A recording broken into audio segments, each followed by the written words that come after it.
اگه وسط راه مسئله‌ای بود، چالشی تو ذهنتون اومد، دغدغه‌ای داشتین، فکر کردین اینجا باید چنین کاری رو انجام بدین، یا اصلا این کاری که انجام دادید به شما نمیخوره، از فضاتون دوره، اگه اینا تو ذهنتون اومد، مطرح شد براتون، بگید خب خیلی راحت.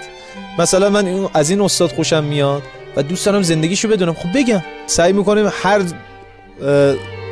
شبکه‌ای که میخوایم پخش کنیم این بسته رو داشته باشیم که افراد نظراتشون رو بگن و ما بشنویم. جایی که حس میکنید که به گوش ما میرسه بیان کنید و ما سعی میکنیم واقعا اون فردی که مفیده برای شما، برای بقیه رو دعوت کنیم و اینجا در مورد مسائل و مشکلات و اون تلخی و شیرینی که قبلا گفتم در مورد اونا صحبت کنیم. اگر خوشتون اومد از ما، اگر حس میکنید که این مسئله یک طلبه دیگه میتونه باشه، چالش یک طلبه دیگه میتونه باشه، خب بفرستیم براش.